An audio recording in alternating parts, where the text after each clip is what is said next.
صحیح بخاری میں موجود ہے کہ رسول پاک علیہ السلام بھی اللہ کی نعمت ہے. لقد من اللہ علی المؤمنین اذ بعث فیہم رسولا. رب فرماتا ہے مومنو میں نے تمہارے اوپر احسان کیا ہے، تمہیں اپنا رسول عطا فرمایا ہے.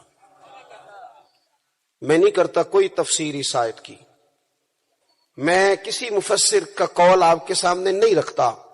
خدا را میری ملت کے جوانوں، یہ قرآن مجید کی آیت محکم ہے، کوئی متشابہات میں سے نہیں ہے، محکم ہے، واضح ہے.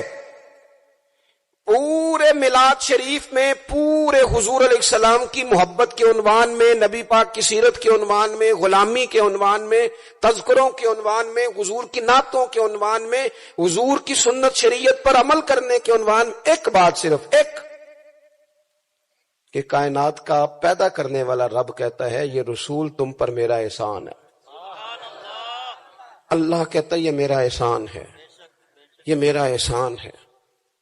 دوستو اگر ہم تھوڑا سا دیکھو نا، میں نے زندگی میں وہ لوگ دیکھے ہیں جو نا نعمتوں کے چھن جانے سے خوف میں رہتے ہیں، آزمائش کا شکار رہتے ہیں، ڈرے ڈرے سہمے سہمے رہتے ہیں کہ یار بڑا فضل ہے خدا کا، کہیں کچھ چیز چھن نہ جائے. یعنی کسی بیمار کو دیکھ کے جب کوئی آدمی کانپتا ہے، لرزتا ہے اس کا وجود، تو مانا کیا ہوتا ہے کہیں میری صحت بھی نہ چلی جائے. جب کوئی دنیا سے رخصت ہوتا ہے تو لوگ زندگی کی نعمت کو سوچ کر خوف کھاتے ہیں. خدا نہ خواستہ کسی کا عزیز بچھڑ جائے تو لوگ اپنوں کو یاد کر کر کے روتے ہیں. نعمتوں کے بارے میں کچھ لوگ بڑے شدید حساس ہو جاتے ہیں، کہیں چلی نہ جائے، کہیں چلی نہ جائے. یہ جو صحابہ ہر وقت حضور کی ناراضگی سے ڈرتے تھے نا، ہر وقت حضور کی ناراضگی سے ذرا سانس بھی اونچا نہیں لیتے تھے. یعنی اس بارگاہ میں وہ بیٹھتے تھے نا تو یوں بیٹھتے تھے سروں پہ پرندے بیٹھے ہیں.